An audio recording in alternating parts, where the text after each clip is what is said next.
मैं राष्ट्रपति जी के अभिभाषण पर धन्यवाद करता हूं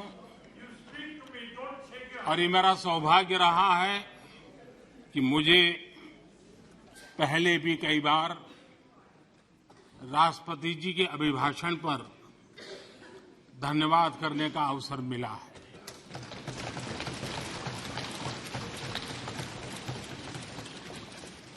लेकिन इस बार मैं धन्यवाद के साथ साथ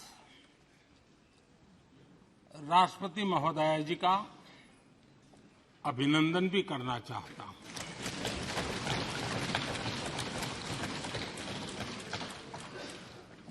अपने विजनरी भाषण में राष्ट्रपति जी ने हम सबको और करोड़ों देशवासियों को मार्गदर्शन किया है। गणतंत्र के मुखिया के रूप में उनकी उपस्थिति ऐतिहासिक भी है और देश की कोटि कोटि बहन बेटियों के लिए बहुत बड़ा प्रेरणा का अवसर भी। आदरणीय राष्ट्रपति महोदया ने आदिवासी समाज का गौरव तो बढ़ाया ही है, लेकिन आज आजादी के इतने सालों के बाद आदिवासी समाज में जो गौरव की अनुभूति हो रही है, उनका जो आत्मविश्वास बढ़ा है,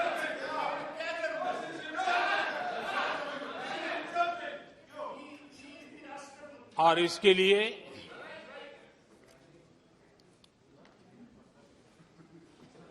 ये सदन भी और देश भी उनका आभारी हूं। राष्ट्रपति जी के भाषण में संकल्प से सिद्धि तक की यात्रा का बहुत बढ़िया तरीके से एक खाका खींचा गया। एक प्रकार से देश को अकाउंट भी दिया गया, इंस्पिरेशन भी दिया गया।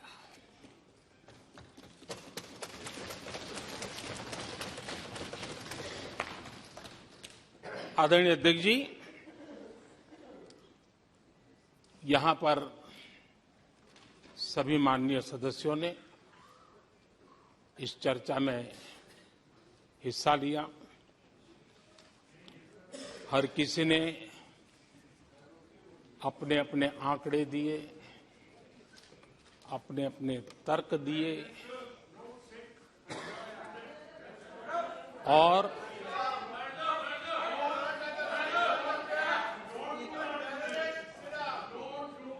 अपनी रुचि, प्रवृत्ति, प्रकृति के अनुसार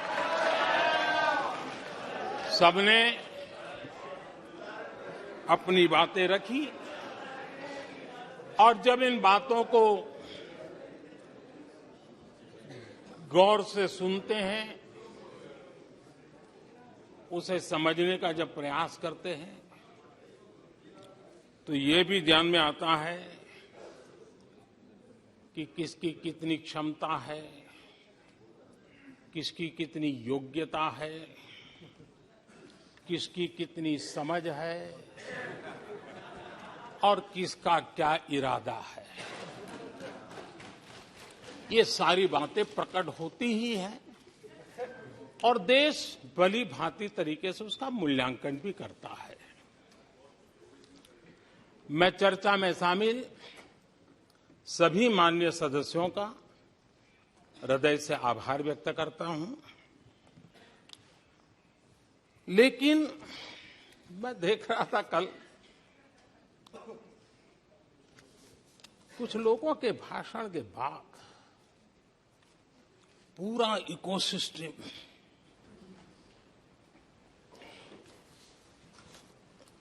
समर्थक उछल रहे थे और खुश होकर के कहने लगे, ये हुई है। मैं अंतिम बार बोल रहा हूँ, आप सीट पर बैठे बैठे नहीं बोले, आप वरिष्ठ सदस्य हैं और कोई शब्दों को नहीं, गलत। आप चुप रहिए। नो नो,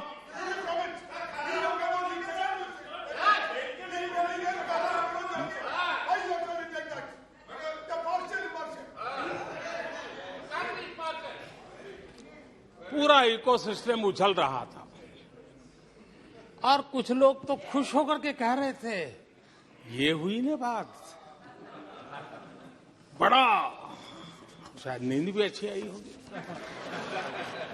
शायद आज उठ भी नहीं पाए होंगे।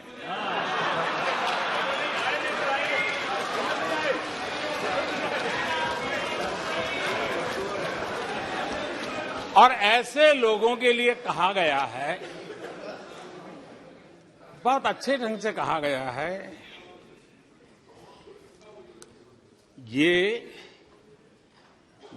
कह कह करके हम, ये कह कह कर हम दिल को बहला रहे हैं, ये कह कह के हम दिल को बहला रहे हैं,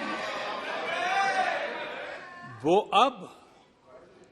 अब चल चुके हैं, वो अब चल चुके हैं, वो अब आ रहे हैं। माननीय अध्यक्ष जी, जब राष्ट्रपति जी का भाषण हो रहा था, कुछ लोग कन्नी भी काट गए और एक बड़े नेता महामहिम राष्ट्रपति जी का अपमान भी कर चुके हैं। जनजातीय समुदाय के प्रति, जनजातीय समुदाय के प्रति प्लीज प्लीज प्लीज, आपको नफरत भी दिखाई दी है, प्लीज। और हमारे जनजातीय समाज के प्रति उनकी सोच क्या है। देखिए, सदन सदन के तरीके से चलेगा। आप लोग बोले थे, सबने सुना था, कोई डिस्टर्बेंस नहीं हो। नो, गलत। लेकिन जब इस प्रकार की बातें टीवी के सामने कही गई, तो भीतर पड़ा हुआ जो नफरत का भाव था, जो सच, वो बाहर आके ही रह गया। ये खुशी है। ठीक है, बाद में चिट्ठी लिख करके बचने की कोशिश तो की गई है। माननीय अध्यक्ष जी, जब राष्ट्रपति जी के भाषण पर चर्चा मैं सुन रहा था, तो मुझे लगा कि बहुत सी बातों को मौन रह कर भी स्वीकार किया गया है। यानी एक प्रकार से सबके भाषण में सुनता था, तब लगा कि राष्ट्रपति जी के भाषण के प्रति किसी को इतराज नहीं है, किसी ने उसकी आलोचना नहीं की। भाषण की हर बात, अब देखिए क्या कहा है राष्ट्रपति जी ने, मैं उन्हीं के शब्द कोट करता हूं। राष्ट्रपति जी ने अपने भाषण में कहा था, जो भारत कभी अपनी अधिकांश समस्याओं के समाधान के लिए दूसरों पर निर्भर था, वही आज दुनिया की समस्याओं के समाधान का माध्यम बन रहा है। राष्ट्रपति जी ने यह भी कहा था, जिन मूल सुविधाओं के लिए देश की एक बड़ी आबादी ने दशकों तक इंतजार किया, वे इन वर्षों में उसे मिली है। बड़े बड़े घोटालों, सरकारी योजनाओं में भ्रष्टाचार की जिन समस्याओं से देश मुक्ति चाहता था, वह मुक्ति अब देश को मिल रही है। पॉलिसी पैरालिसिस की चर्चा से बाहर आकर आज देश और देश की पहचान तेज विकास और दूरगामी दृष्टि से लिए गए फैसलों के लिए हो रही है।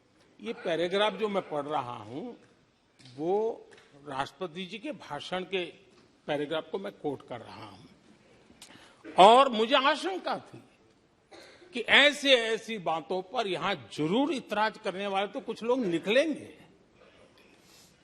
वो विरोध करेंगे कि ऐसा कैसे बोल सकते हैं राष्ट्रपति। लेकिन मुझे खुशी है किसी ने विरोध नहीं किया, सबने स्वीकार किया, सबने स्वीकार किया। और माननीय अध्यक्ष जी, मैं 140 करोड़ देशवासियों का आभारी हूं कि सबके प्रयास के परिणाम आज इन सारी बातों को पूरे सदन में स्वीकृति मिली है। इससे बड़ा गौरव का विषय क्या हो। आदरणीय अध्यक्ष जी,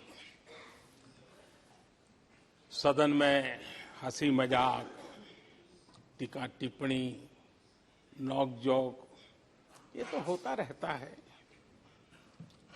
लेकिन ये नहीं भूलना चाहिए कि आज राष्ट्र के रूप में गौरवपूर्ण अवसर हमारे सामने खड़े हैं। गौरव के क्षण हम जी रहे हैं। राष्ट्रपति जी के पूरे भाषण में जो बातें हैं वो 140 करोड़ देशवासियों के सेलिब्रेशन का अवसर है। देश ने सेलिब्रेट किया है। माननीय अध्यक्ष जी, 100 साल में आई हुई ये भयंकर बीमारी, महामारी, दूसरी तरफ युद्ध की स्थिति, बटा हुआ विश्व, इस स्थिति में भी, इस संकट के माहौल में भी देश को जिस प्रकार से संभाला गया है, देश जिस प्रकार से संभला है, इससे पूरा देश आत्मविश्वास से भर रहा है, गौरव से भर रहा है। आदरणीय अध्यक्ष जी, चुनौतियों के बिना जीवन नहीं होता है। चुनौतियां तो आती हैं, लेकिन चुनौतियों से ज्यादा सामर्थ्यवान है 140 करोड़ देशवासियों का जज्बा। 140 करोड़ देशवासियों का सामर्थ्य चुनौतियों से भी ज्यादा मजबूत है, बड़ा है और सामर्थ्य से भरा हुआ है। इतनी बड़ी भयंकर महामारी, बटा हुआ विश्व, युद्ध के कारण हो रहे विनाश, अनेकों देशों में अस्थिरता का माहौल है। कई देशों में भीषण महंगाई है, बेरोजगारी, खाने पीने का संकट, और हमारे अड़ोस पड़ोस में भी जिस प्रकार से हालत बने हुई है, ऐसी स्थिति में माननीय अध्यक्ष जी, कौन हिंदुस्तानी इस बात पे गर्व नहीं करेगा कि ऐसे समय में भी देश दुनिया की 5वीं बड़ी अर्थव्यवस्था बना है।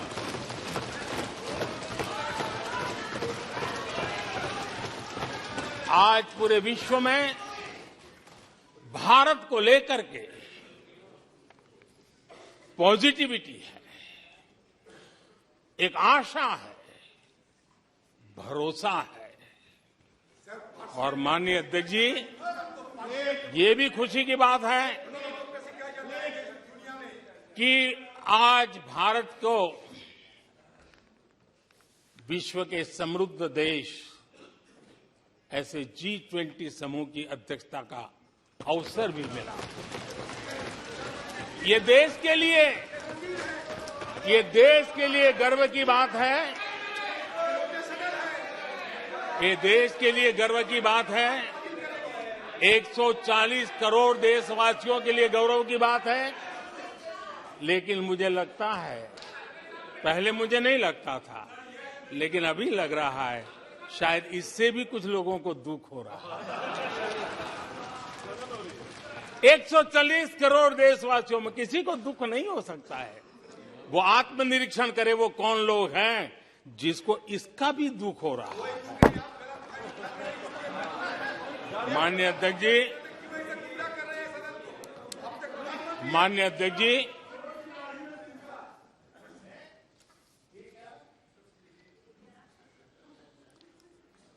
आज दुनिया की हर विश्वसनीय संस्था, सारे एक्सपर्ट्स जो वैश्विक प्रवाहों को बहुत गहराई से अध्ययन करते हैं, जो भविष्य का अच्छे से अनुमान भी लगा सकते हैं, उन सबको आज भारत के प्रति बहुत आशा है, विश्वास है और बहुत एक मात्रा में उमंग भी है। और आखिर ये सब क्यों? ऐसे ही तो नहीं है। आज पूरी दुनिया भारत की तरफ इस प्रकार से बड़ी आशा की नजरों से क्यों देख रही है? इसके पीछे कारण है। इसका उत्तर छिपा है भारत में आई स्थिरता में, भारत की वैश्विक साख में, भारत के बढ़ते सामर्थ्य में और भारत में बन रही नई संभावनाओं में। माननीय अध्यक्ष जी, हमारी रोजमर्रा की जिंदगी में जो बातें हो रही है, उसी को मैं अगर शब्दबद्ध करूं और कुछ बातें उदाहरण से समझाने की कोशिश करूं। अब आप देखिए, भारत में एक 2-3 दशक अस्थिरता के रहे, आज स्थिरता है, पॉलिटिकल स्टेबिलिटी है, स्टेबल गवर्नमेंट भी है और डिसिसिव गवर्नमेंट है।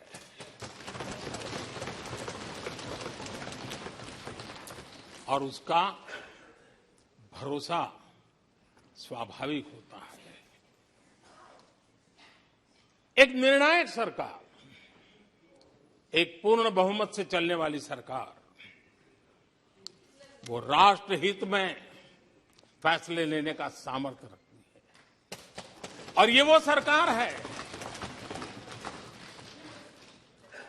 रिफॉर्म आउट ऑफ कंपल्सन नहीं, रिफॉर्म आउट ऑफ कन्विक्शन हो रहे हैं। और हम इस मार्ग पर हटने वाले नहीं, हम चलते रहेंगे। देश को समय की मांग के अनुसार जो चाहिए वो देते रहेंगे। माननीय अध्यक्ष जी, एक और उदाहरण की तरफ मैं जाना चाहूंगा। इस कोरोना काल में मेड इन इंडिया वैक्सीन तैयार हुई। भारत ने दुनिया का सबसे बड़ा वैक्सीनेशन अभियान चलाया। और इतना ही नहीं, अपने करोड़ों नागरिकों को मुफ्त वैक्सीन के टीके लगाए। इतना ही नहीं, 150 से ज्यादा देशों को इस संकट के समय हमने जहां जरूरत थी वहां दवाई पहुंचाई, जहां जरूरत थी वहां वैक्सीन पहुंचाई। और आज विश्व के कई देश हैं जो भारत के विषय में इस बात पर बड़े गौरव से विश्व के मंच पर धन्यवाद करते हैं, भारत का गौरवगान करते हैं। उसी प्रकार से तीसरे एक पहलू की तरफ ध्यान देते हैं। इसी संकट काल में आज भारत का डिजिटल इंफ्रास्ट्रक्चर, जिस तेजी से डिजिटल इंफ्रास्ट्रक्चर ने अपनी एक ताकत दिखाई है, एक आधुनिकता की तरफ बदलाव किया है, पूरा विश्व इसका अध्ययन कर रहा है। मैं पिछले दिनों G20 समिट में बाली में था। डिजिटल इंडिया की चारों तरफ वाहवाही हो रही थी और बहुत क्यूरियोसिटी थी कि देश कैसे कर रहा है। कोरोना काल में दुनिया के बड़े बड़े देश, समृद्ध देश अपने नागरिकों को आर्थिक मदद पहुंचाना चाहते थे, नोटें छापते थे, बांटते थे, लेकिन बांट नहीं पाते थे।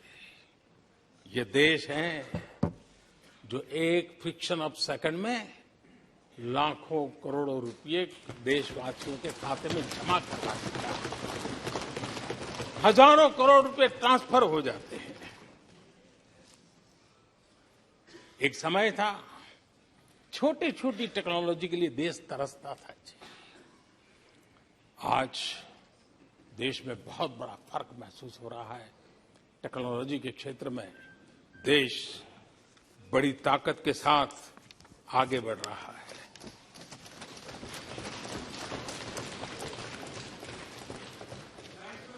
कोविन, दुनिया के लोग अपने वैक्सीनेशन का सर्टिफिकेट भी दे नहीं पाते जी। आज वैक्सीन लो, हमारे मोबाइल फोन पर हमारा सर्टिफिकेट दूसरी सेकंड पे अवेलेबल है। ये ताकत हमने दिखाई है। माननीय अध्यक्ष जी, भारत में नई संभावनाएं हैं। दुनिया को सशक्त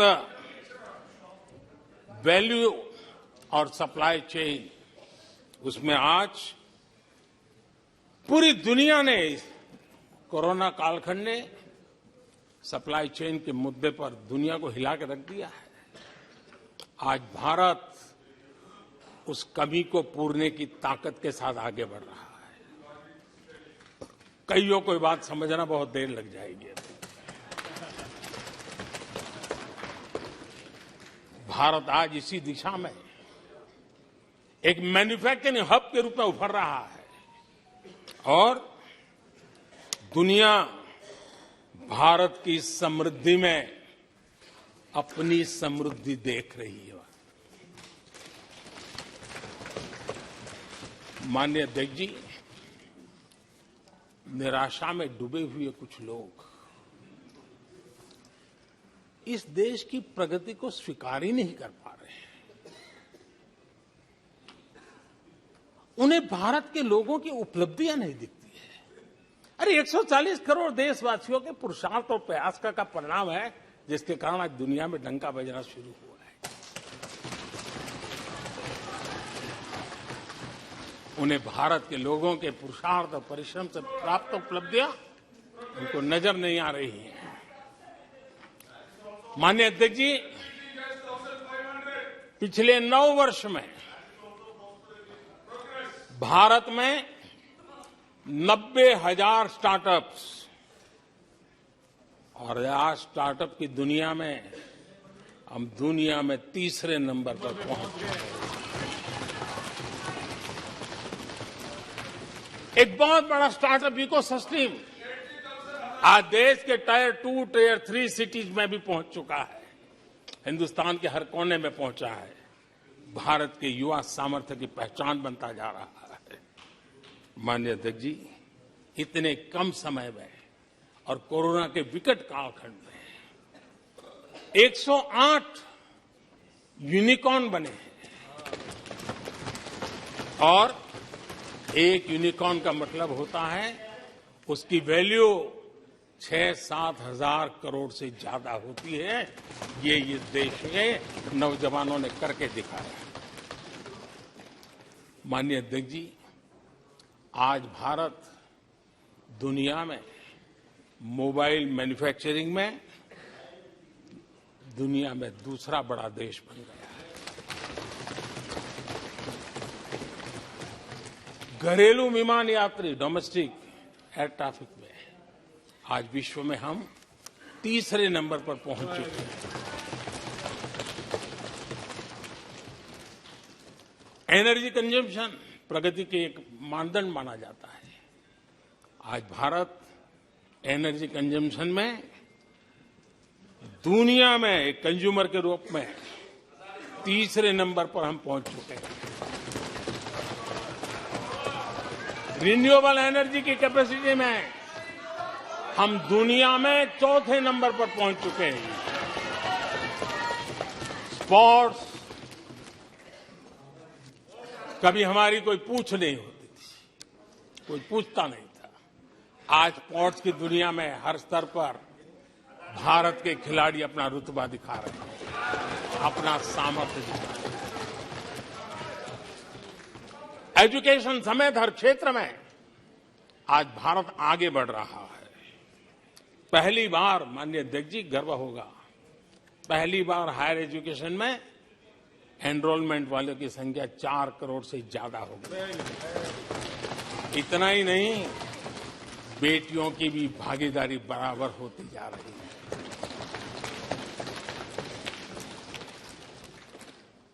देश में इंजीनियरिंग हो, मेडिकल कॉलेज हो, प्रोफेशनल कॉलेजेस हो, उसकी संख्या बहुत तेजी से बढ़ रही है।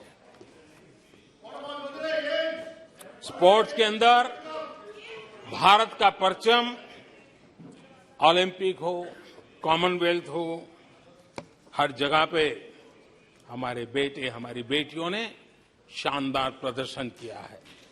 माननीय अध्यक्ष जी, किसी भी भारतीय को ऐसी अनेक बातें मैं गिना सकता हूं। राष्ट्रपति जी ने अपने भाषण में कई बातें कही हैं। देश में हर स्तर पर, हर क्षेत्र में, हर सोच में आशा ही आशा नजर आ रही है।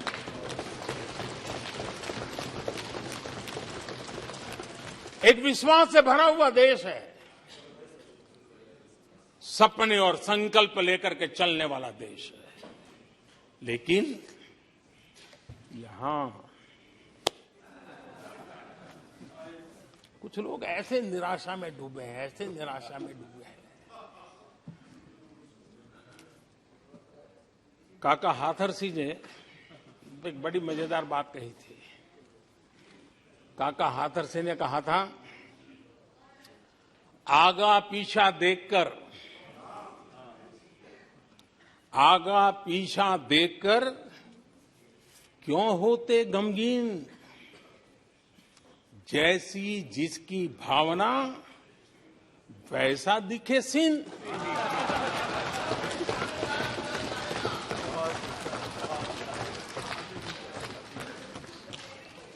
आदरणीय अध्यक्ष जी, आखिर ये निराशा भी ऐसे नहीं आई है। इसके पीछे कारण है। एक तो जनता का हुक्म, बार बार हुक्म, लेकिन साथ साथ इस निराशा के पीछे जो अंतर मन में पड़ी हुई चीज है, जो चैन से सोने नहीं देती है, और क्या है? पिछले 10 साल में 2014 के पहले 2004 से 14 भारत की अर्थव्यवस्था खस्ता हाल हो गई। निराशा नहीं होगी तो क्या होगा? 10 साल में महंगाई डबल डिजिट रही, और इसलिए कुछ अगर अच्छा होता है तो निराशा और उभर करके आती है। और जिन्होंने बेरोजगारी दूर करने के वादे किए थे,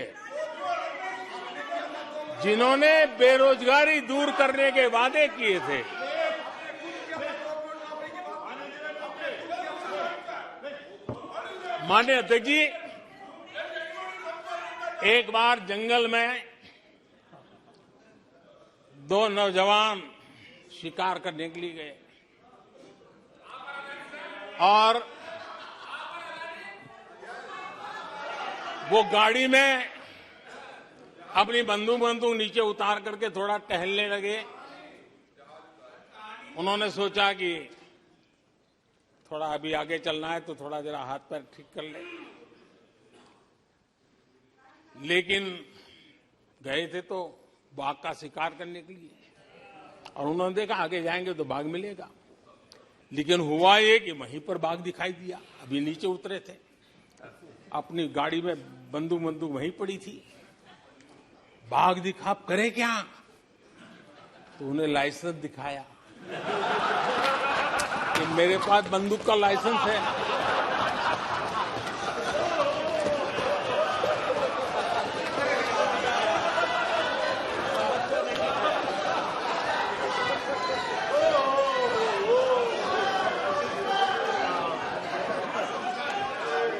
इन्होंने भी बेरोजगारी दूर करने के नाम पर एक कानून दिखाया, वो कानून बना दिया है।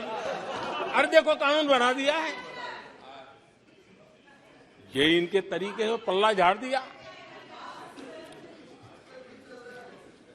4 से 14 आजादी के इतिहास में सबसे घोटालों का दशक रहा, सबसे घोटाला।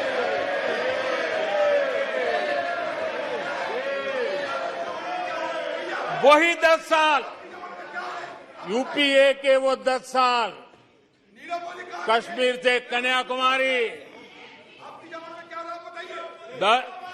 कश्मीर से कन्याकुमारी, भारत के हर कोने में आतंकवादी हमलों का सिलसिला चलता रहा। 10 साल हर नागरिक असुरक्षित था। चारों तरफ यही सूचना रहती थी कि कोई अनजानी चीज को हाथ मत लगाना, अनजानी चीज से दूर रहना, वही खबरें रहती थी। 10 साल में जम्मू कश्मीर से लेकर नॉर्थ ईस्ट तक हिंसा ही हिंसा देश का शिकार हो गया था। उस 10 साल में भारत की आवाज ग्लोबल प्लेटफॉर्म पर इतनी कमजोर थी कि दुनिया सुनने तक तैयार नहीं। आदरणीय अध्यक्ष जी,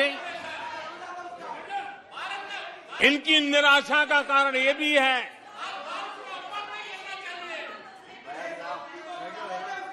आज जब देश की क्षमता का परिचय हो रहा है, 140 करोड़ देशवासियों का सामर्थ्य खिल रहा है, खुल करके सामने आ रहा है। लेकिन देश का सामर्थ्य तो पहले भी था, लेकिन 4 से लेकर 14 तक इन्होंने वो अवसर गंवा दिया। और यूपीए की पहचान बन गई, हर मौके को मुसीबत में पलट दिया, हर मौके को मुसीबत में पलट दिया। जब टेक्नोलॉजी इंफॉर्मेशन का युग बड़ी तेजी से बढ़ रहा था, उछल रहा था, उसी समय ये 2G में फंसे रहे। मौका मुसीबत में। सिविल न्यूक्लियर डील हुआ। जब सिविल न्यूक्लियर डील की चर्चा थी, तब ये कैश फॉर वॉट में फंसे रहे। ये खेल चले। आदरणीय अध्यक्ष जी, 2010 में कॉमनवेल्थ गेम्स हुए। भारत को दुनिया के सामने, भारत की युवा सामर्थ्य को प्रस्तुत करना एक बहुत बड़ा अवसर था, लेकिन फिर मौका मुसीबत में, और CWG घोटाले में पूरा देश दुनिया में बदनाम हो गया। आदरणीय अध्यक्ष जी,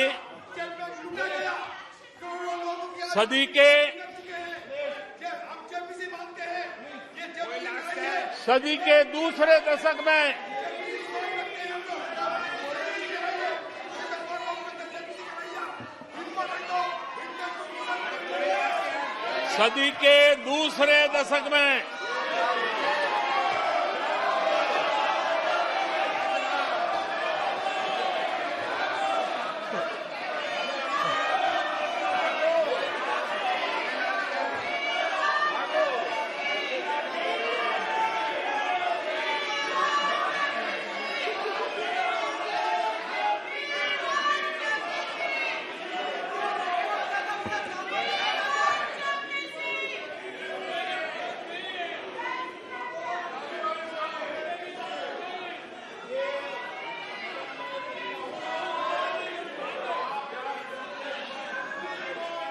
उचित नहीं है।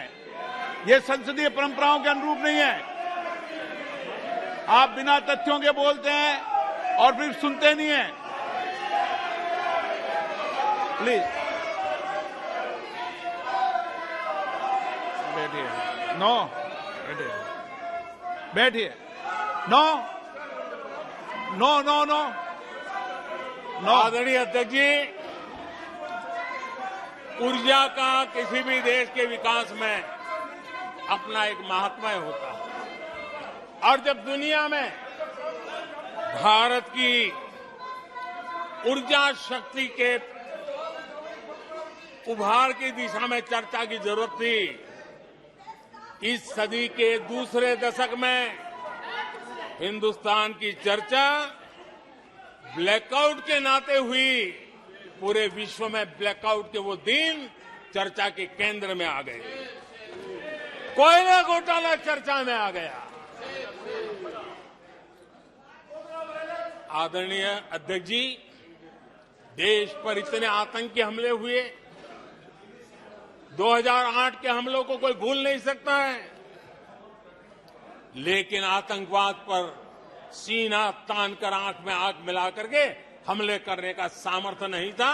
उसे चुनौती को चुनौती देने की ताकत नहीं थी और उसके कारण आतंकवादियों के हौसले बुलंद होते गए और पूरा देश 10 साल तक खून बहता रहा। मेरे देश के निर्दोष लोगों का वो दिन गए थे। आदरणीय अध्यक्ष जी, जब एलएसी भारत के सामर्थ्य की ताकत का अवसर रहता था, उस समय डिफेंस डील को लेकर के हेलीकॉप्टर घोटाले और सत्ता को कंट्रोल करने वाले लोगों के नाम उसमें चिन्हित हो गए।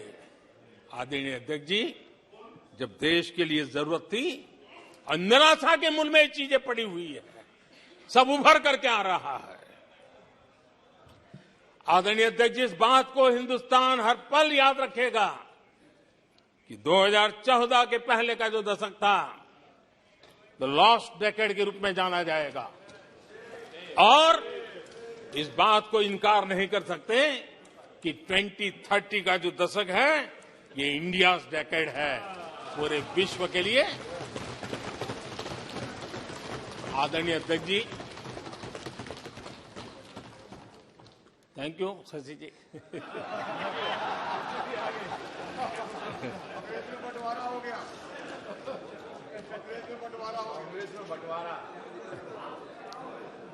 आदरणीय अध्यक्ष जी,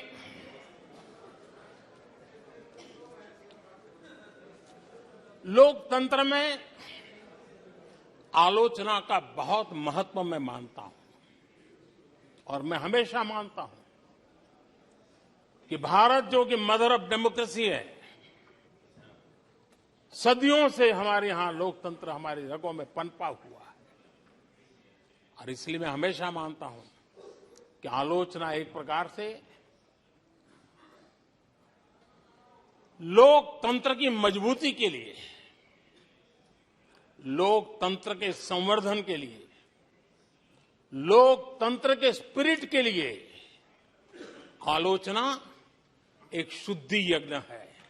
उस रूप में हम आलोचना को देखने वाले हैं। लेकिन दुर्भाग्य से बहुत दिनों से मैं इंतजार कर रहा हूं, कोई तो मेहनत करके आएगा कोई तो एनालिसिस करके कोई आलोचना करेगा ताकि देश को कुछ लाभ हो, लेकिन 9 साल आलोचना नहीं, आरोपों में गंवा दिए जिन्होंने, सिवाय आरोप, गाली गलौज, कुछ भी बोल दो, इसके सिवाय कुछ नहीं किया।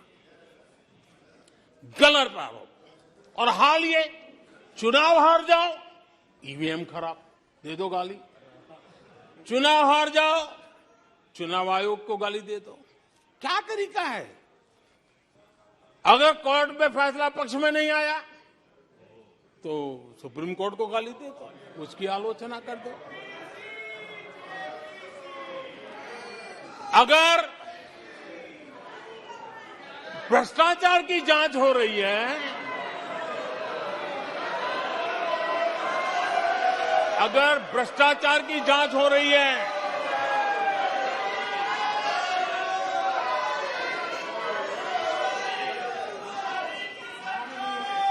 माननीय अध्यक्ष जी, अगर भ्रष्टाचार की जांच हो रही है तो जांच एजेंसियों को गाली दो। अगर सेना पराक्रम करे, सेना अपना शौर्य दिखाए और वो नैरेटिव देश के जन जन के अंदर एक नया विश्वास पैदा करे, तो सेना की आलोचना करो, सेना को गाली दो, सेना पर आरोप करो। कभी आर्थिक देश की प्रगति की खबरें आए, आर्थिक प्रगति की चर्चा हो, विश्व के सारे संस्थान भारत के आर्थिक गौरवगान करे, तो यहां से निकलो, आरबीआई को गाली दो, भारत के आर्थिक संस्थानों को गाली दो। आदरणीय अध्यक्ष जी, हमने 9 साल देखा है, माननीय कंस्ट्रक्टिव क्रिटिसिज्म की जगह, माननीय आप सदन के नेता हैं, आप माननीय सदस्यों को समझा दें। लोकतंत्र के लिए जिसकी ये आवश्यकता है, संसदीय परंपरा के अनुरूप नहीं है कि बैठे बैठे बोलें। नो, गलत, नो, नो, आपने भी बोला है, गलत तरीका है ये। नो, बैठ जाइए, गलत तरीका है। ना, जब सदन के नेता बोल रहे हैं तो आपको मर्यादा से सुनना चाहिए। प्लीज बैठिए। माननीय प्रधानमंत्री जी। माननीय अध्यक्ष जी, पिछले 9 साल हमने देखा है कुछ लोगों की बैंक्रप्सी को देखा है कि कंस्ट्रक्टिव क्रिटिसिज्म की जगह कंपल्सिव क्रिटिक्स ने ले ली है, और ये कंपल्सिव क्रिटिक्स इसी में डूबे हुए हैं, खोए हुए हैं। माननीय अध्यक्ष जी, सदन में भ्रष्टाचार की जांच करने वाली एजेंसियों के बारे में बहुत कुछ कहा गया, और मैंने देखा कि बहुत सारे विपक्ष के लोग इस विषय में सुर मिला रहे थे। मिले मेरा तेरा सुर।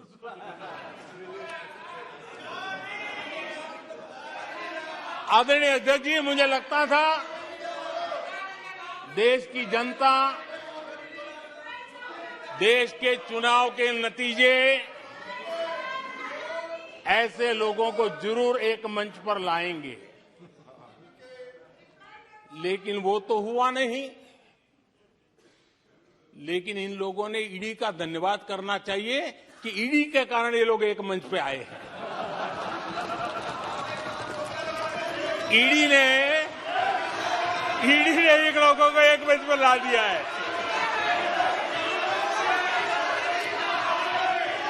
और इसलिए जो काम देश के मतदाता नहीं कर पाए,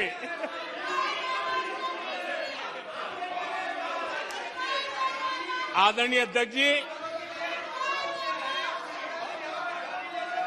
मैं कई बार सुन रहा हूं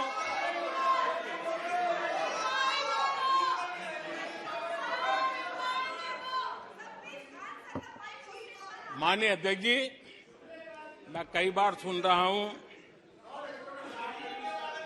यहाँ कुछ लोगों को हार्वर्ड स्टडी का बड़ा क्रेज है। हार्वर्ड स्टडी है, बड़ा क्रेज है। कोरोना काल में ऐसा ही कहा गया था और कांग्रेस ने कहा था कि भारत की बर्बादी पर हार्वर्ड में केस स्टडी होगी, ऐसा कहा था।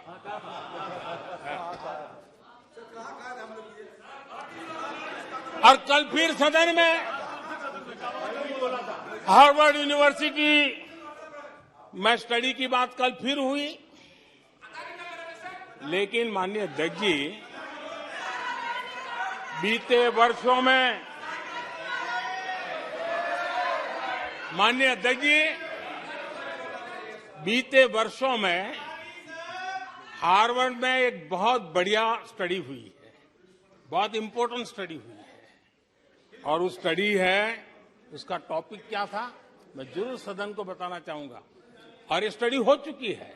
स्टडी है the rise and decline of India's Congress party.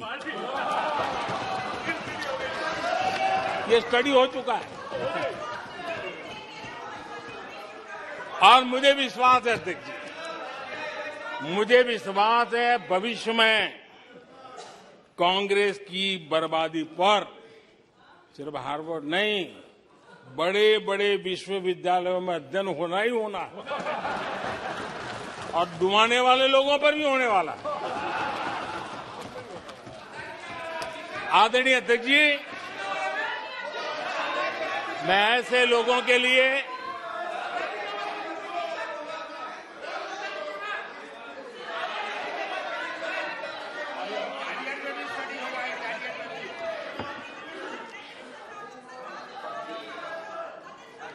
आदरणीय अध्यक्ष जी,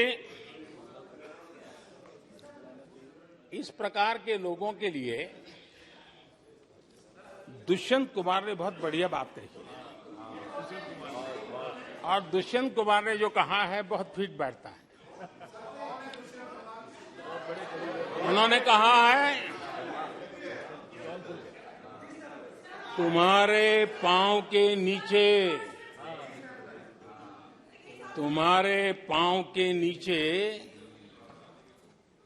कोई जमीन नहीं, तुम्हारे पांव के नीचे कोई जमीन नहीं। कमाल ये है, कमाल ये है कि फिर भी तुम्हें यकीन नहीं।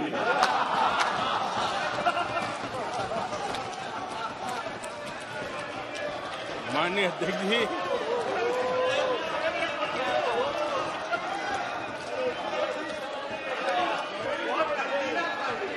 आदरणीय अध्यक्ष जी, सुनो भी, आदरणीय अध्यक्ष जी,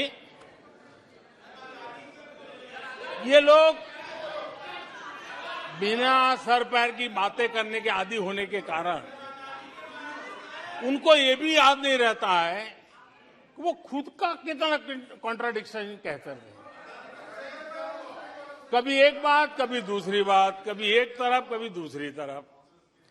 हो सकता है वो आत्मचिंतन करके खुद के अंदर जो विरोधाभास है उसको भी तो ठीक करेंगे। अब 2014 से ये लगातार कोस रहे हैं, हर मौके पर कोस रहे हैं, भारत कमजोर हो रहा है, भारत की कोई सुनने को तैयार नहीं है, भारत की दुनिया में कोई वजूद नहीं रहा, न जाने क्या क्या कहा। और अब क्या कह रहे हैं? अब कह रहे हैं कि भारत इतना मजबूत हो गया है कि दूसरे देशों को दबकाकर फैसले करवा रहा है।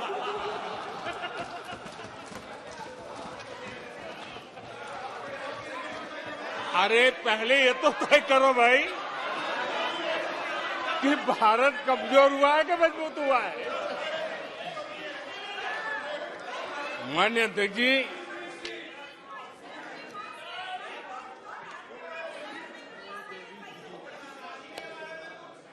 माननीय अध्यक्ष जी, कोई भी जीवंत संगठन होता है,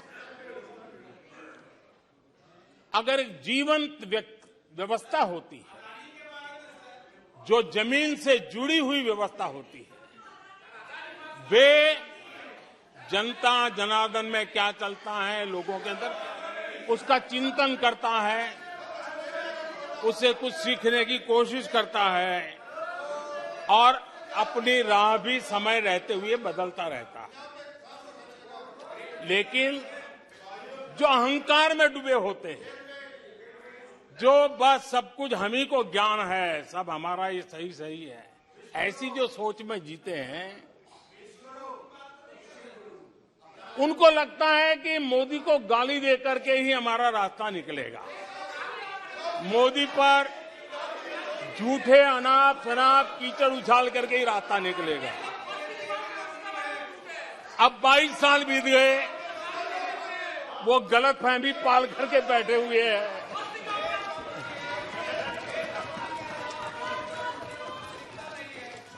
आदरणीय अध्यक्ष जी, मोदी पे भरोसा अखबार की सुर्खियों से पैदा नहीं हुआ है। मोदी पे ये भरोसा टीवी पर चमकते चेहरों से नहीं हुआ है। जीवन खपा दिया है, पल पल खपा दी है, देश के लोगों के लिए खपा दी है, देश के उज्जवल भविष्य के लिए खपा दी है।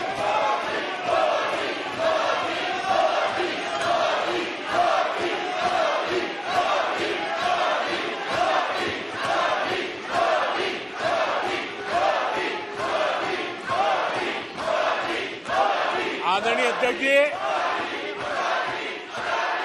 आदरणीय अध्यक्ष जी,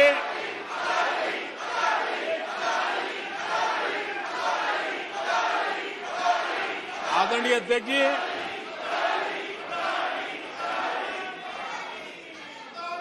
जो देशवासियों का मोदी पर भरोसा है, ये इनकी समझ के दायरे से बाहर है और समझ के दायरे से भी काफी ऊपर है।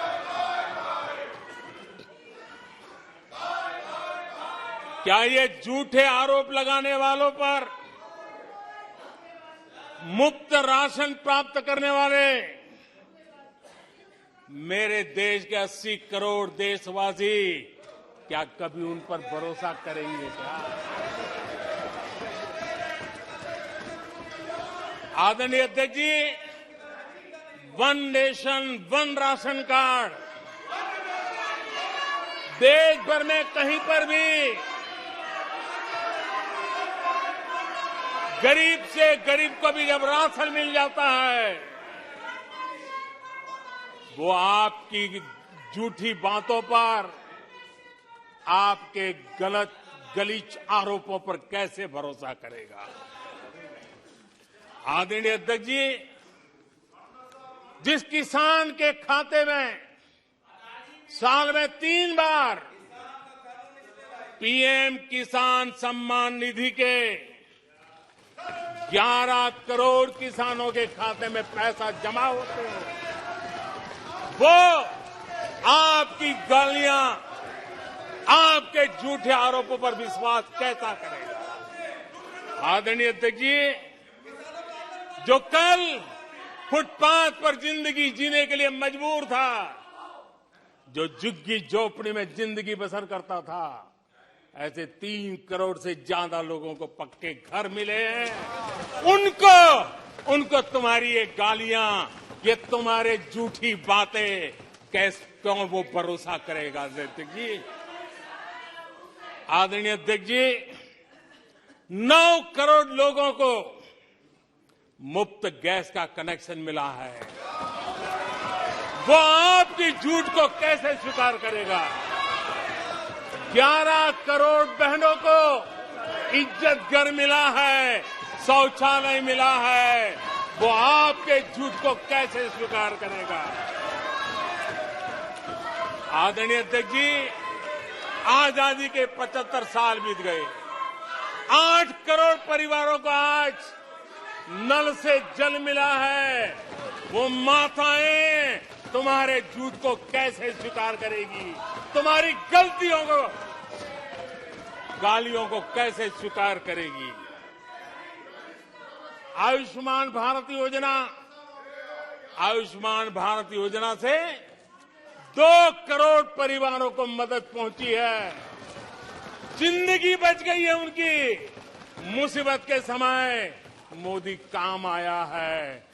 तुम्हारी गालियां को वो कैसे स्वीकार करेगा? कैसे स्वीकार करेगा?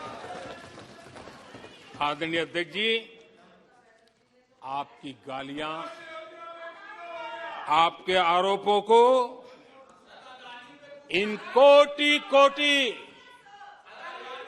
आदरणीय अध्यक्ष जी, आपकी गालियों को, आपके आरोपों को इन कोटि भारतीयों से होकर के गुजरना पड़ेगा, जिनको दशकों तक मुसीबतें में जिंदगी जीने के लिए तुमने मजबूर किया था। आदरणीय अध्यक्ष जी, कुछ लोग अपने लिए, अपने परिवार के लिए बहुत कुछ तबाह करने पर लगे हुए हैं। अपने लिए, अपने परिवार के लिए जी रहे हैं। मोदी तो 25 करोड़ देशवासियों के परिवार का सदस्य है।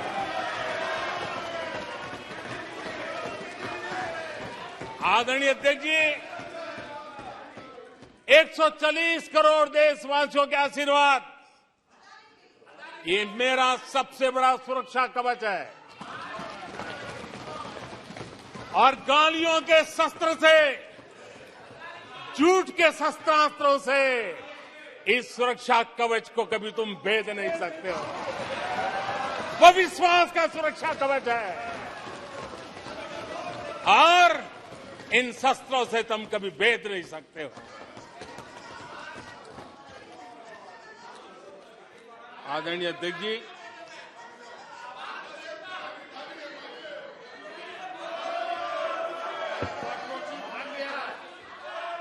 आने सदस्य प्लीज। नहीं, ये तरीका उचित नहीं है आपका। कोई तरीका उचित नहीं है। नो, इस तरीके से सदन नहीं चलेगा। मैं आपको बता देता हूं, नो, तरीका गलत है। बैठिए, बैठिए।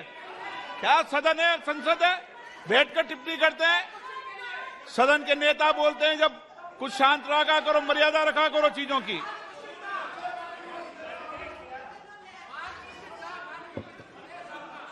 आदरणीय अध्यक्ष जी, हमारी सरकार कुछ बातों के लिए प्रतिबद्ध है। समाज के वंचित वर्ग को वरीयता, उस संकल्प को लेकर के हम जी रहे हैं, उस संकल्प को लेकर के चल रहे हैं। दशकों तक दलित, पिछड़े, आदिवासी जिस हालत में उनको छोड़ दिया गया था, वो सुधार नहीं आया जो संविधान निर्माताओं ने सोचा था, जो संविधान निर्माताओं ने निर्दिष्ट किया था। 2014 के बाद गरीब कल्याण योजनाओं का सर्वाधिक लाभ मेरे इन्हीं परिवारों को मिला है। दलित, पिछड़ों, आदिवासी की बस्तियों में पहली बार, मानिए थे कि पहली बार बिजली पहुंची है। मीलों तक पानी के लिए जाना पड़ता था, पहली बार नल से जल पहुंच रहा है। इन परिवारों में पहुंच रहा है। माननीय अध्यक्ष जी, अनेक परिवार, कोटि परिवार पहली बार पक्के घर में आज जा पाए हैं, वहां रह पाए हैं। आदरणीय अध्यक्ष जी, जो बस्तियां आपने छोड़ दी थी, आपके लिए चुनाव के समय ही जिसकी याद आती थी, आज सड़क हो, बिजली हो, पानी हो, इतना ही नहीं 4G कनेक्टिविटी भी वहां पहुंच रही है। आदरणीय अध्यक्ष जी, पूरा देश गौरव कर रहा है। आज एक आदिवासी राष्ट्रपति के रूप में जब देखते हैं, पूरा देश गौरवगान कर रहा है। आज देश में आदि जाति समूह के नर नारी, जिन्होंने मातृभूमि के लिए जीवन तर्पण कर दिए, आजादी के जंग का नेतृत्व किया, उनका पुण्य स्मरण आज हो रहा है और हमारे आदिवासियों का गौरव दिवस मनाया जा रहा है। और हमें गर्व है कि ऐसी महान हमारे आदिवासी परंपरा के प्रतिनिधि के रूप में एक महिला देश का नेतृत्व कर रही है, राष्ट्रपति के रूप में काम कर रही है। हमने उनका हक दिया है। आदरणीय जी,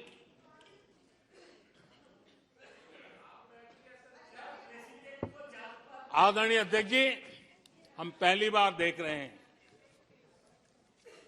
एक बात ये भी सही है, हम सबका समान अनुभव है, सिर्फ मेरा ही ऐसा है ऐसा नहीं, आपका भी है।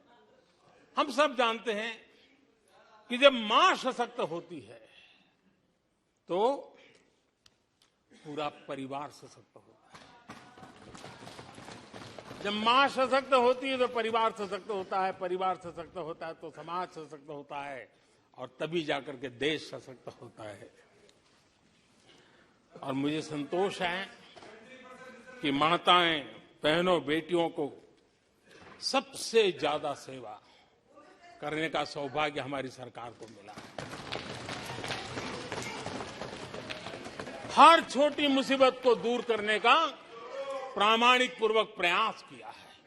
बड़ी संवेदनशीलता के साथ उस पर हमने ध्यान केंद्रित किया है। आदरणीय अध्यक्ष जी, कभी कभी मजाक उड़ाया जा रहा है, ऐसा कैसा प्रधानमंत्री है, लाल किले पर से टॉयलेट की बातें करता है, बड़ी मजाक उड़ाई गई। आदरणीय अध्यक्ष जी,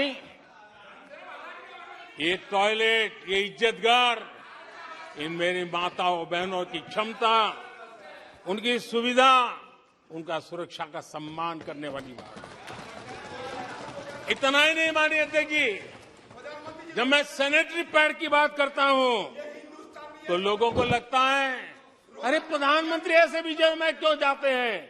माननीय अध्यक्ष जी, सैनिटरी पैड्स के अभाव में गरीब बहन बेटियों के अपमान सहती थी, बीमारियों का शिकार हो जाती थी। माताओं बहनों को धुएं में दिन के कई घंटे बिताने पड़ते थे, उनका जीवन धुएं फंसा रहता था, उसे मुक्ति दिलाने का काम उन गरीब माताओं बहनों को करने का सौभाग्य हमें मिला है। जिंदगी खप जाती थी, आधा समय पानी के लिए, आधा समय केरोसिन की लाइन के अंदर खपे रहते थे। आज उसे मुक्ति देने का संतोष, उन माताओं बहनों को मुक्ति देने का संतोष।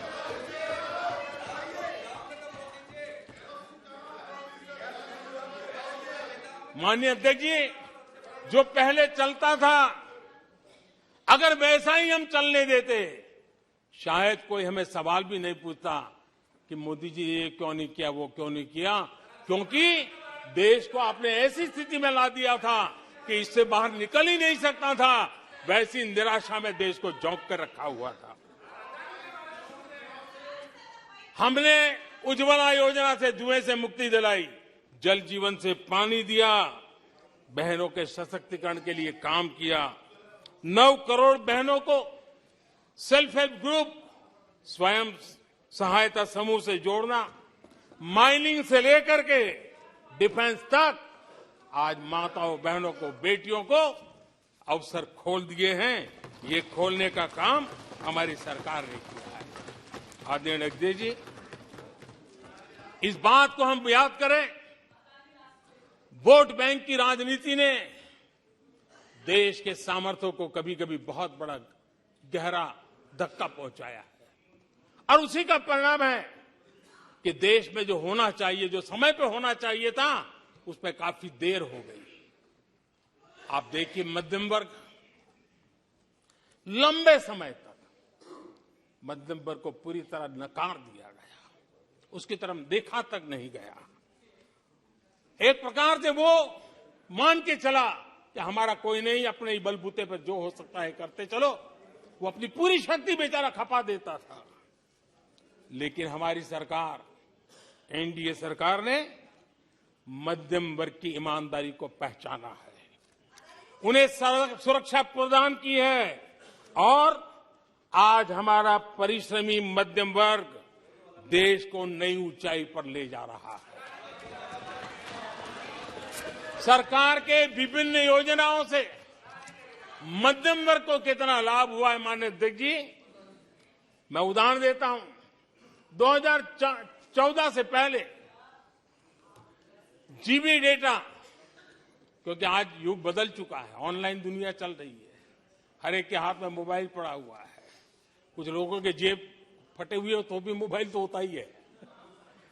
आदरणीय अध्यक्ष जी, 2014 के पहले जीबी डेटा की कीमत 250 रुपया थी, आज सिर्फ 10 रुपया, आज सिर्फ 10 रुपया।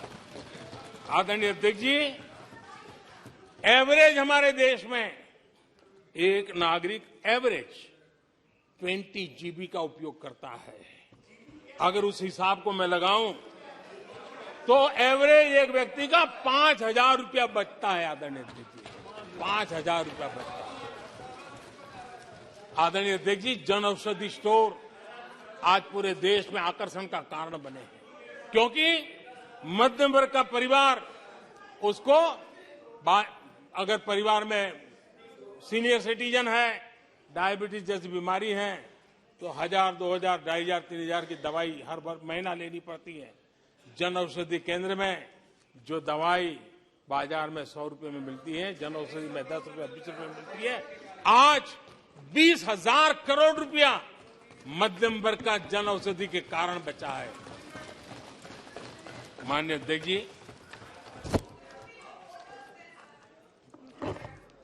हर मध्यम वर्गीय परिवार की एक सपना रहता है खुद का घर बने, और अर्बन इलाके में होम लोन के लिए बड़ी व्यवस्था करने का काम हमने किया, और रेरा का कानून बनाने के कारण जो कभी इस प्रकार के तत्व मध्यम वर्ग की मेहनत की कमाई को सालों तक डुबो कर रख देते थे, उसमें से मुक्ति दिला करके उसको एक नया विश्वास देने का काम हमने किया, और उसके कारण खुद का घर बनाने की उसकी सहूलियत बढ़ गई है।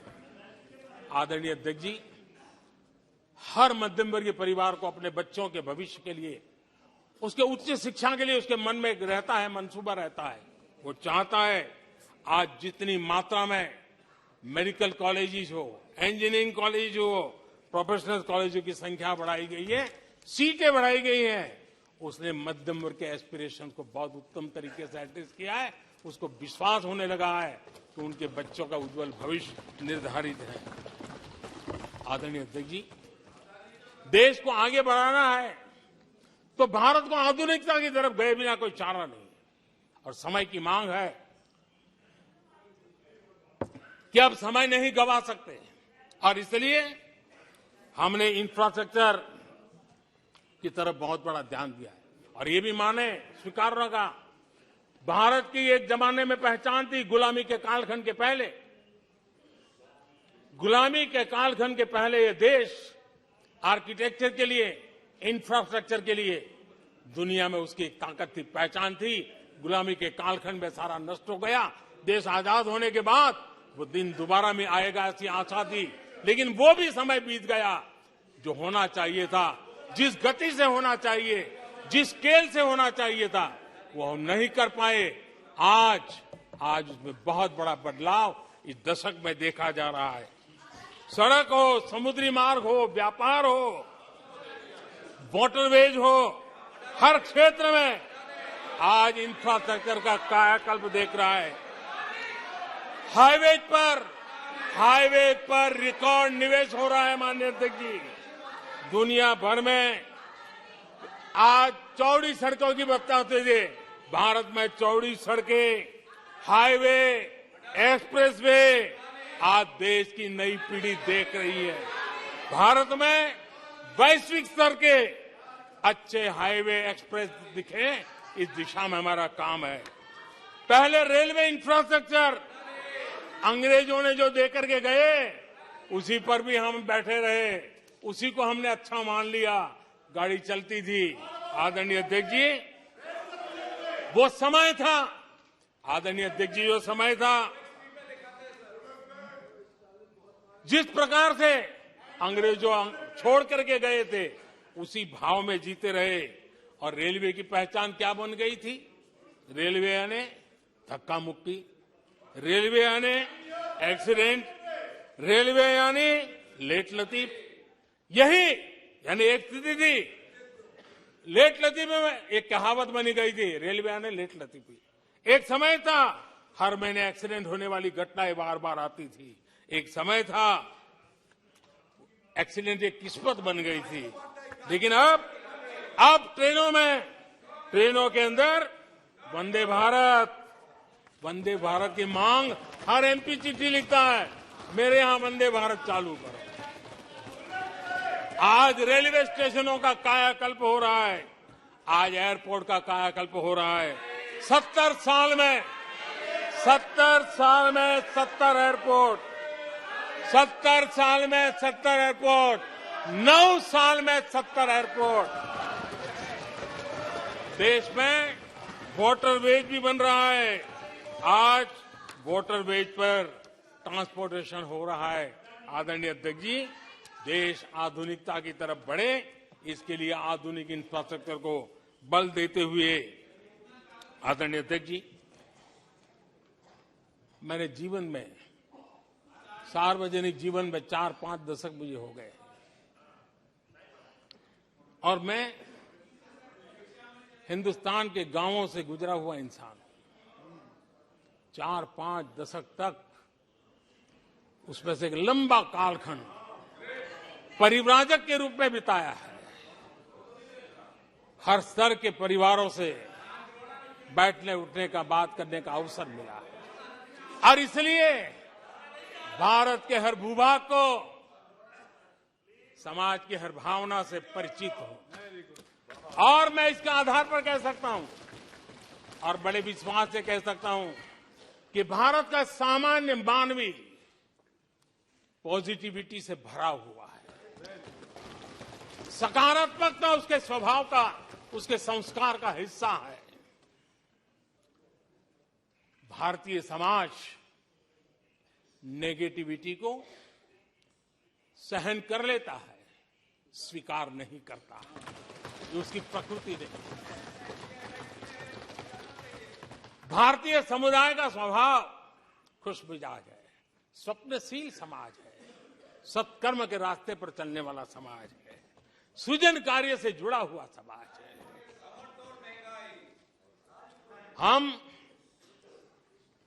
मैं आज कहना चाहूंगा, जो लोग सपने लेकर के बैठे हैं कि कभी यहां बैठते थे, फिर कभी मौका मिलेगा, ऐसे लोग जरा 50 बार सोचें,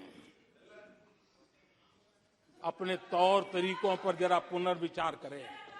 लोकतंत्र में आपको भी आत्मचिंतन करने की आवश्यकता है। आधार आज डिजिटल लेन देन का सबसे बड़ा महत्वपूर्ण अंग बन गया। आपने उसको भी निराधार करके रख दिया था, अब उसके भी पीछे पड़ गए थे। उसको भी रोकने के लिए कोर्ट कचहरी तक को छोड़ा नहीं था। जीएसटी को न जाने क्या क्या कह दिया गया, पता नहीं।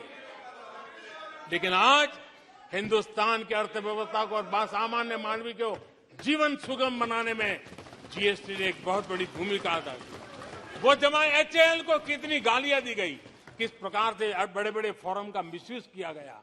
आज एशिया का सबसे बड़ा हेलीकॉप्टर बनाने वाला हब बन चुका है, जहां से तेजस हवाई जहाज सैकड़ों की संख्या में बन रहे हैं।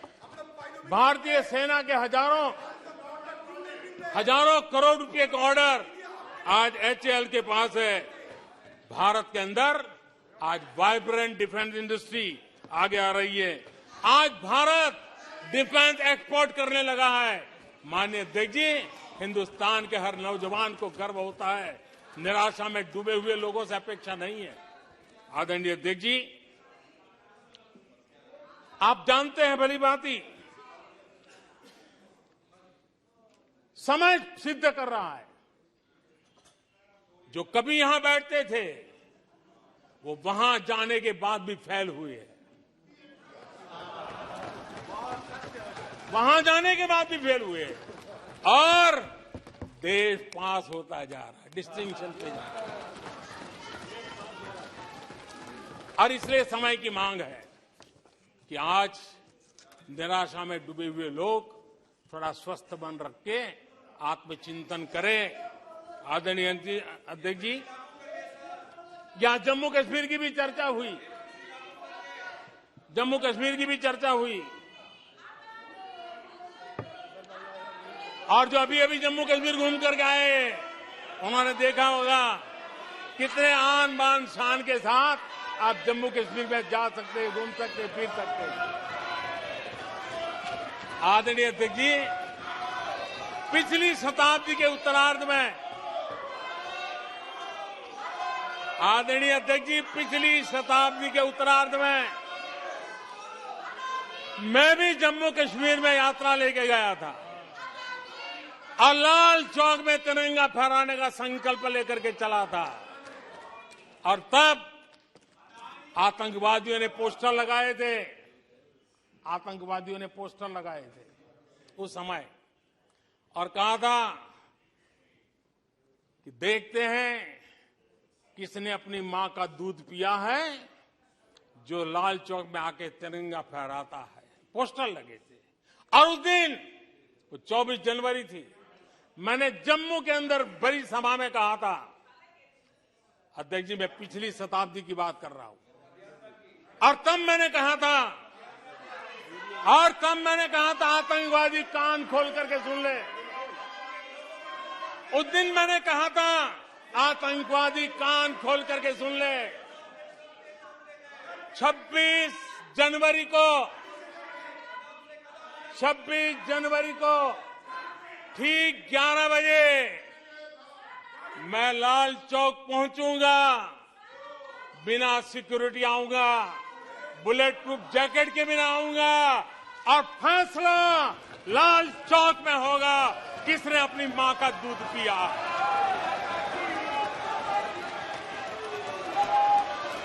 वो समय था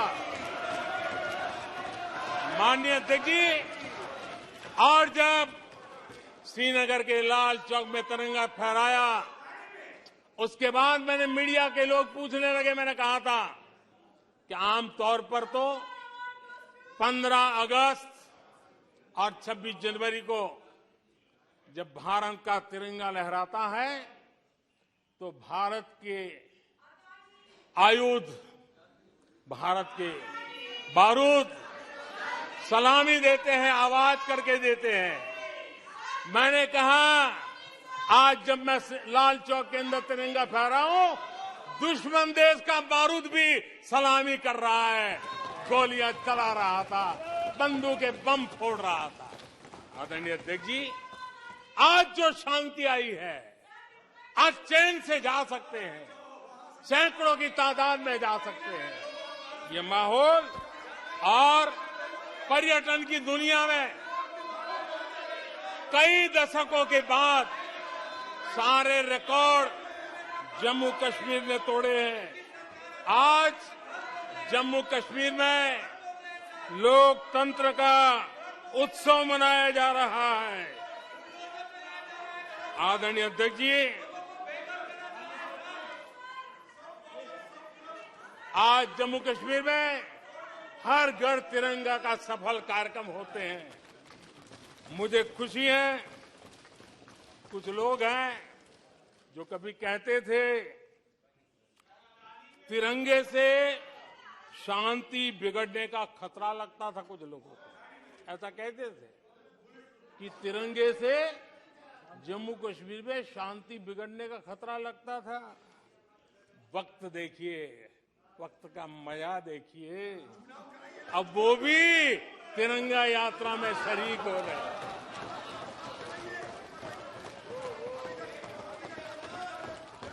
और आदरणीय अध्यक्ष जी, अखबारों में एक खबर आई थी जिसकी तरफ ध्यान नहीं गया होगा। आदरणीय अध्यक्ष जी, उसी समय अखबारों में एक खबर आई थी क्योंकि लोग टीवी में चमकने की कोशिश में लगे थे, लेकिन उसी समय श्रीनगर के अंदर दशकों बाद थिएटर हाउसफुल चल रहे थे।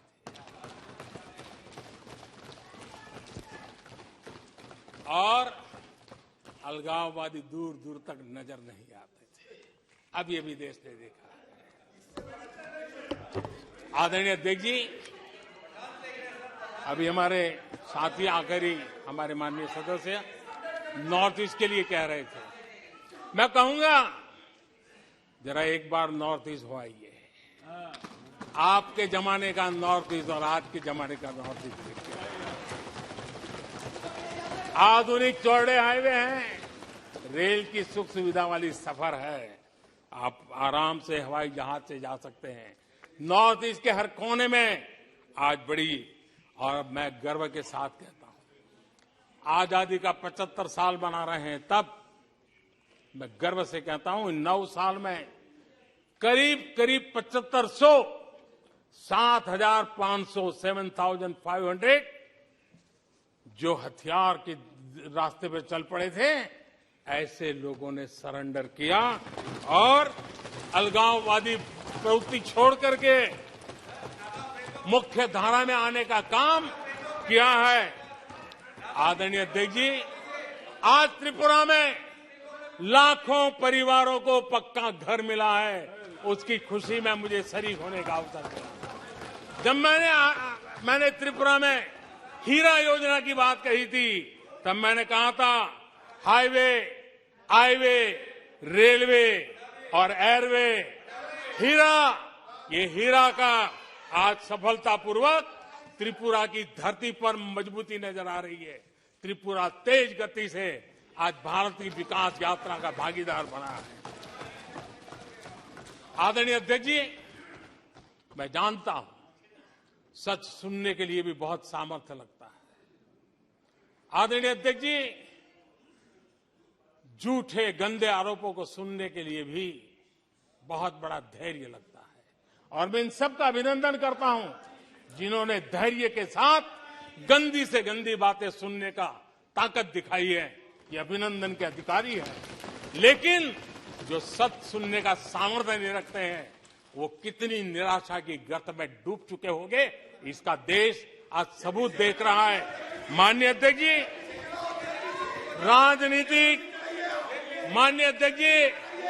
राजनीतिक मतभेद हो सकते हैं, विचारधाराओं में मतभेद हो सकते हैं, लेकिन ये देश अजरा अमर है। आओ हम चल पड़े 2047 आजादी के 100 साल मनाएंगे, एक विकसित भारत बना के रहेंगे, एक सपना लेकर के चले, एक संकल्प लेकर के चले, पूरे सामर्थ्य के साथ चले। और जो लोग बार बार गांधी के नाम पर रोटी खींचना चाहे, उनको मैं कहना चाहता हूं, एक बार गांधी को पढ़ ले, एक बार महात्मा गांधी को पढ़े। महात्मा गांधी ने कहा था, अगर आप अपने कर्तव्यों को पालन करोगे तो दूसरे के अधिकारों की रक्षा उसमें निहित है। आज कर्तव्य और अधिकार के बीच में भी लड़ाई देख रहे हैं। ऐसी नासमझी शायद देश ने पहली बार देखी होगी। और इसलिए माननीय अध्यक्ष जी, मैं फिर एक बार आदरणीय राष्ट्रपति जी को अभिनंदन करता हूं, राष्ट्रपति जी का धन्यवाद करता हूं, और देश आज यहां से एक नए उमंग, नए विश्वास, नए संकल्प के साथ चल पड़ा है। बहुत बहुत धन्यवाद।